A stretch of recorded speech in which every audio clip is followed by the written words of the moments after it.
At this time, we'd like to welcome the Army West Point Black Knights to the dais. The Black Knights are 29-2 and are the 2016 Patriot League champions. They are the 13th seed in the Sioux Falls region and will play Syracuse in tomorrow's first-round game at 2:30 p.m. We are joined today by head coach Dave Magarity, forward center Aimee Oertner, and guard Kelsey Minato. We will start with questions for the student athletes first at this time. Once again, please raise your hand and we'll bring a microphone to you.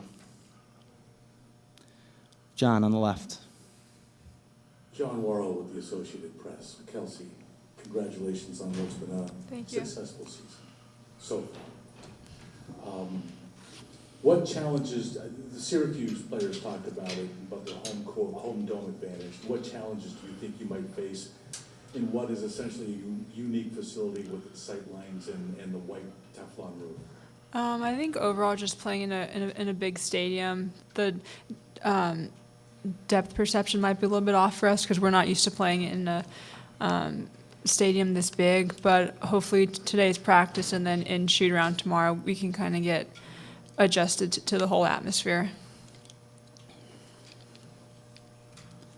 Other questions for the student athletes?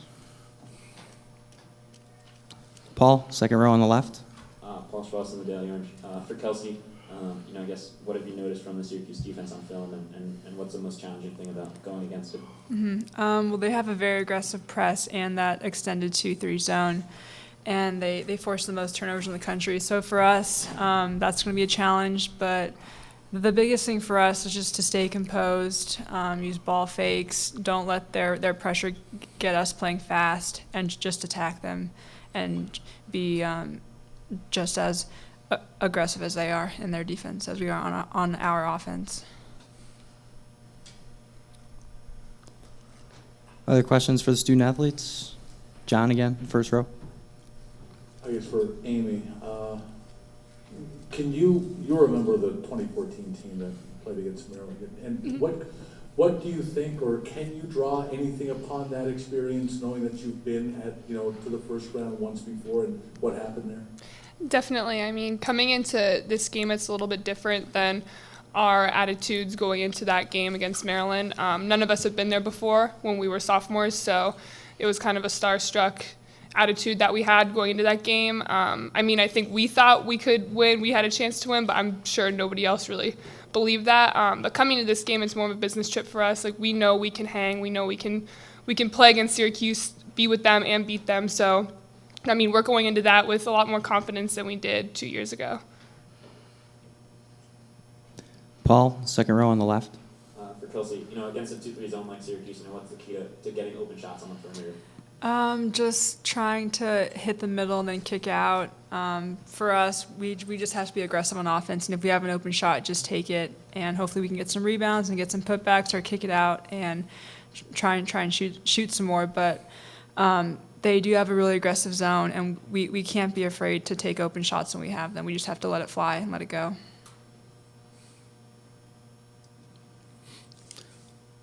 John, first row on the left.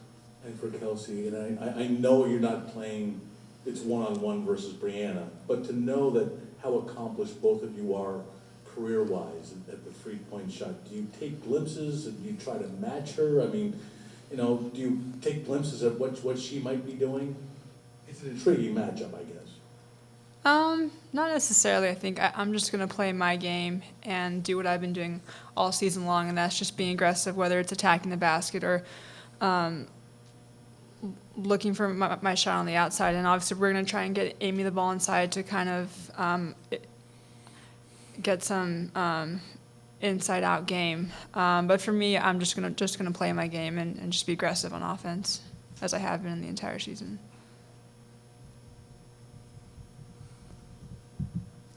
Second row on the right, Andrew.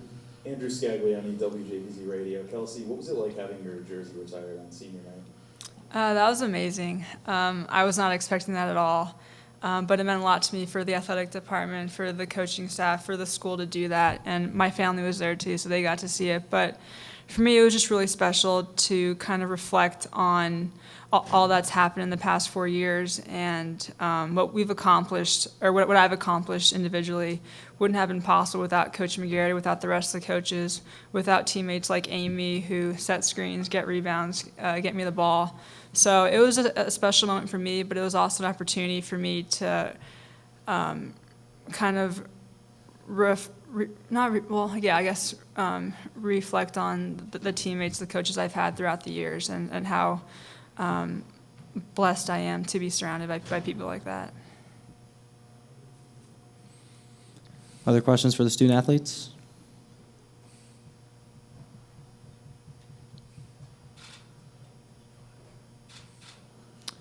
All right, ladies, you're free to go. We do have one more. Lindsay, first row on the left. Kelsey, I'm sure you've seen every defense known to women's college basketball this year and previous years. You've watched Syracuse now on film. What do you see? What are you expecting? And most importantly, what do you think you're going to be doing against them? I expect them to be very aggressive. They're going to try and get us playing fast and kind of maybe a little bit chaotic. So today in practice and what we've been working on all week is just going against their press and really trying to take care of the ball, use ball fakes, make hard passes, and just kind of trying to exploit where those open spots are in their press and in their 2-3 zone. So just trying to take care of the ball as best we can. It's going to be tough because they're a very good defensive team, but if we just play smart, I think we'll have a good chance at that. Lindsay again, follow-up. And Aimee, in the Syracuse press conference when their coach was talking, he made a point to describe themselves as an underdog. As soon as the seedings came out, in his eyes, people were finding ways that they would be upset that Syracuse wasn't going to go as far as maybe their seeding. So sort of taking the underdog's role. Obviously, you look at the seedings, you look at the brackets. I don't know how many people see Syracuse as an underdog, but in this game, do you feel like Syracuse is an underdog, or are you the scrappy ones kind of looking for the upset? I mean, I wouldn't necessarily consider them an underdog or us an underdog. I mean, obviously, our seeding-wise, we are the underdog, but I know if we play the way we've been playing this whole year, and if we follow the game plan that the coaches put out to us and just really take care of the ball, like Kelsey said, and don't get frazzled with Syracuse's defense, because they are a very good defensive team. They're athletic, they're long, so we're not really used to that in our league as much, but if we just take care of the ball, follow our game plan, it's going to be a good game for either team, and I mean, they're going to have to do the same because we've been very successful with our press this year too, so if we just keep that up, it's going to be a good game. Any other questions for the Army student athletes? Okay, ladies, you are free to go. Thank you very much for your time, and good luck tomorrow.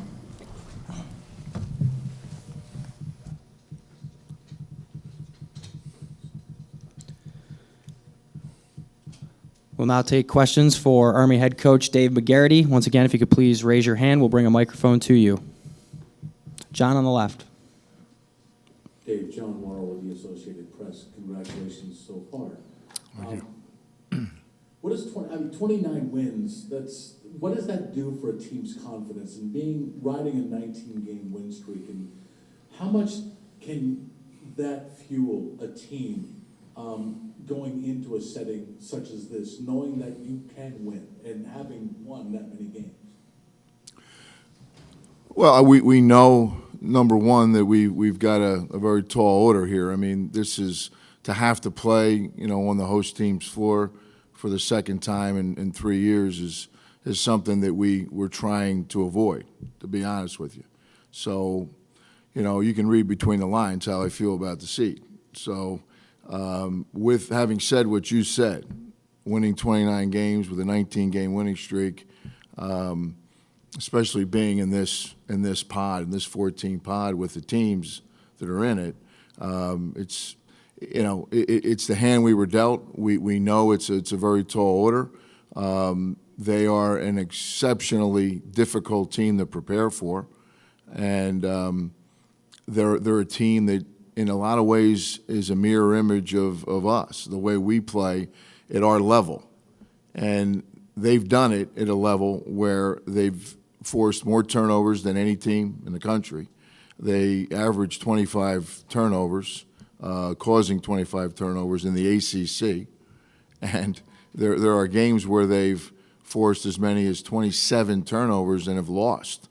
So the ability to withstand that over a 40 or 40-plus minute game is going to be, a monumental challenge for us because of their size, their length, their athleticism.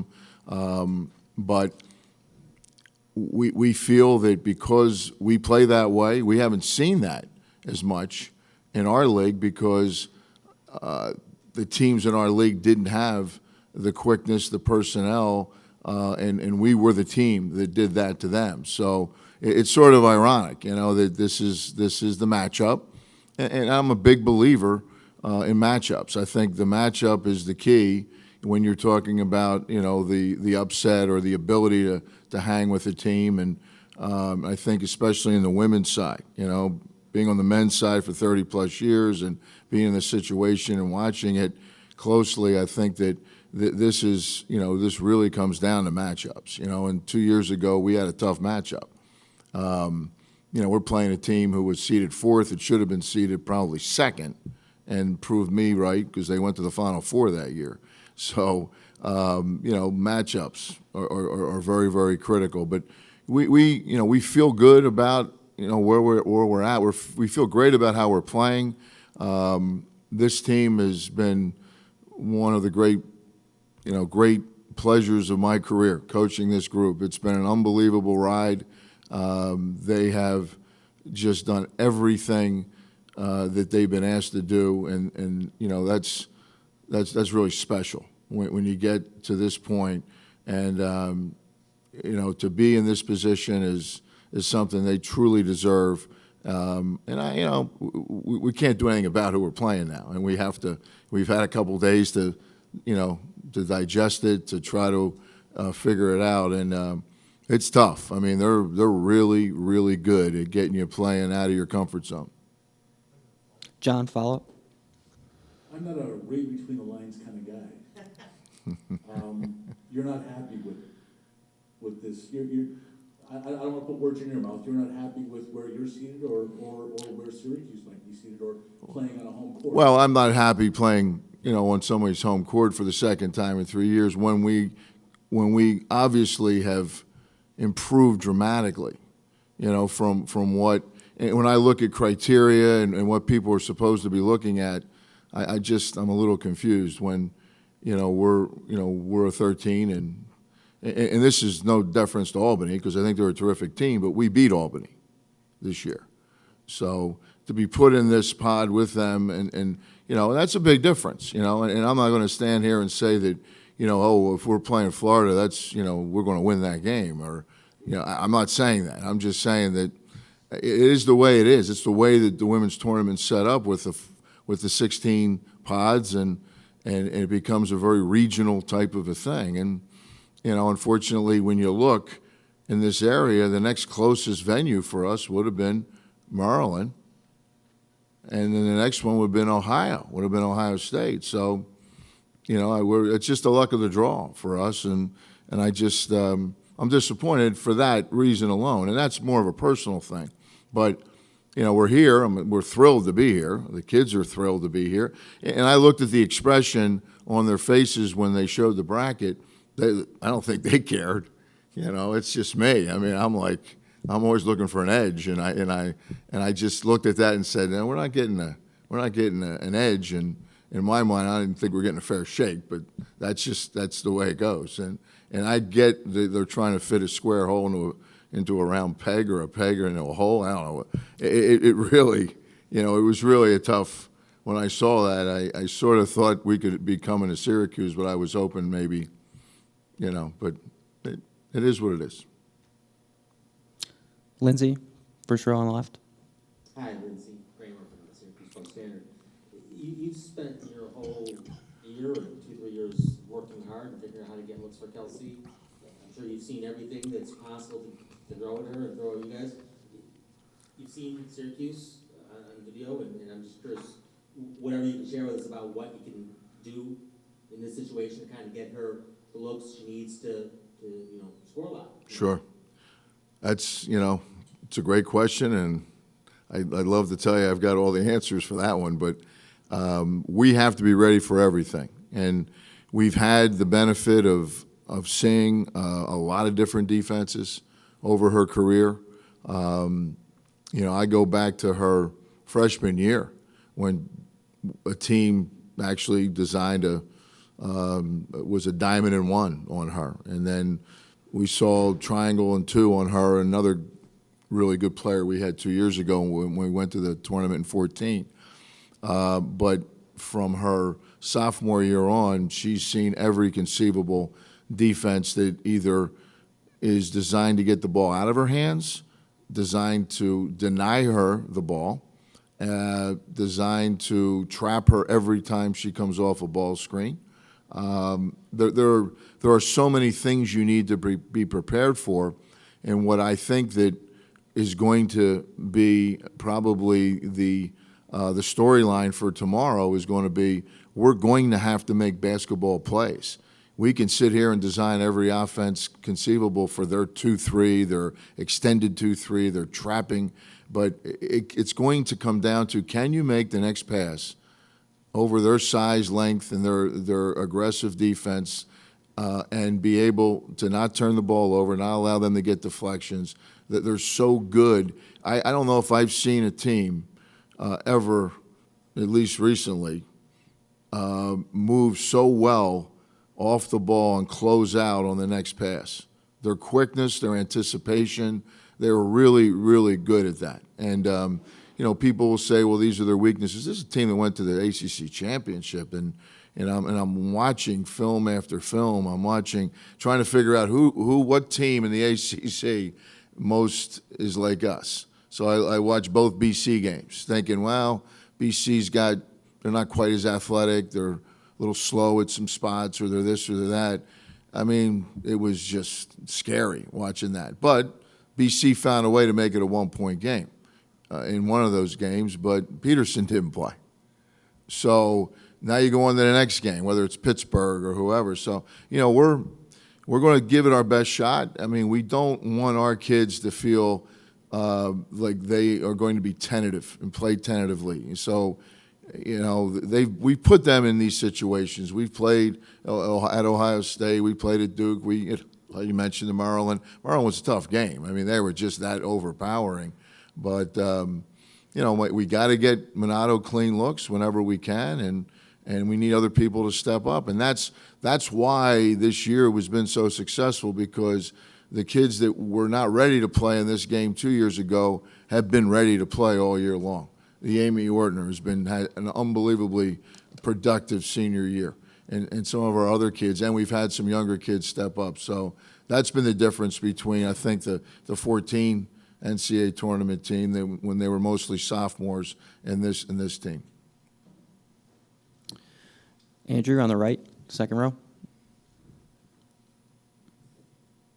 Coach, for someone who hasn't seen Army as much and doesn't know anyone besides Kelsey or Aimee, who's someone else that's been really a solid player for you guys this year? Well, and we have a very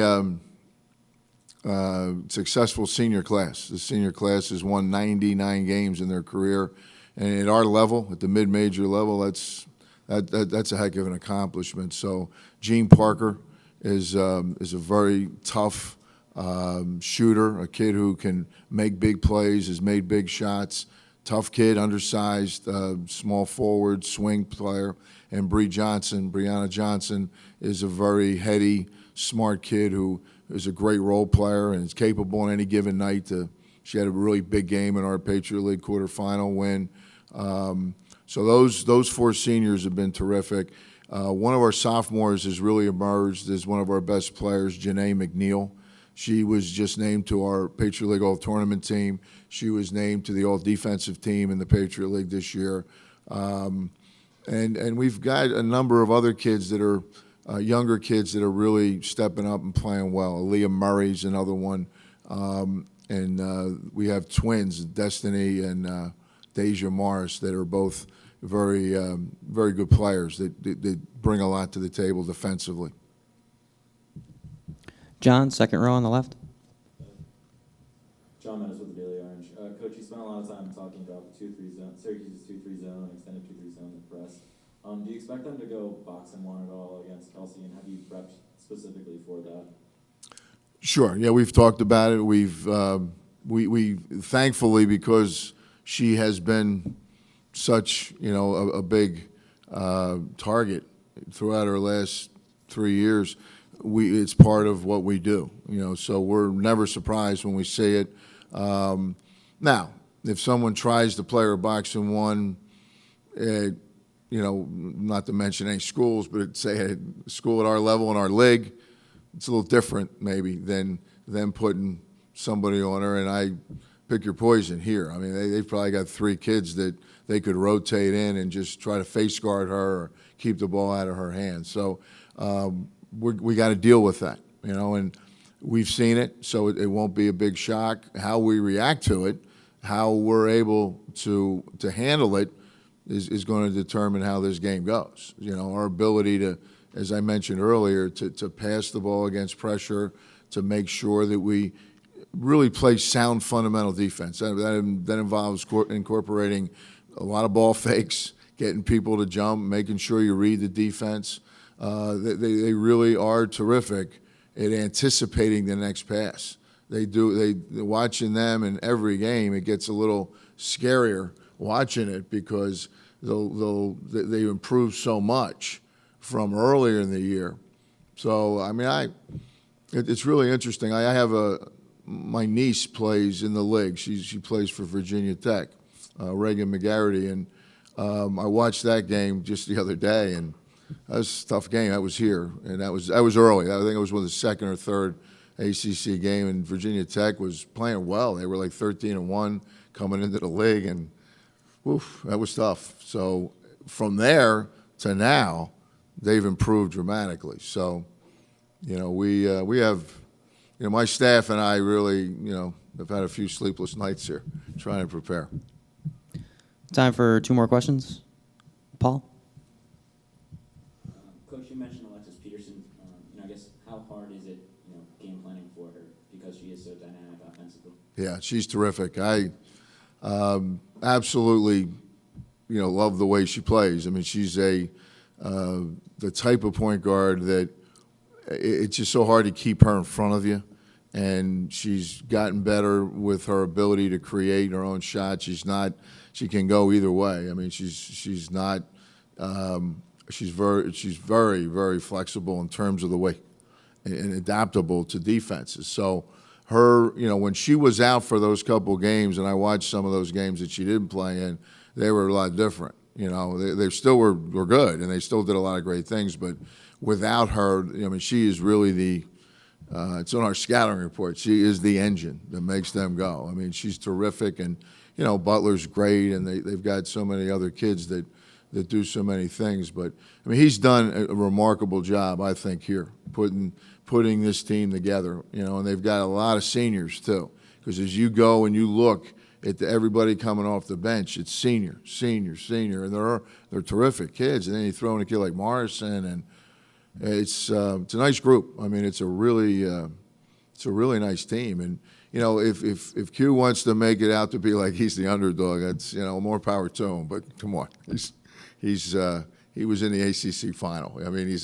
I vote for the USA Today, top 25. I mean, he's pretty much been in that top 10, 15 the whole year.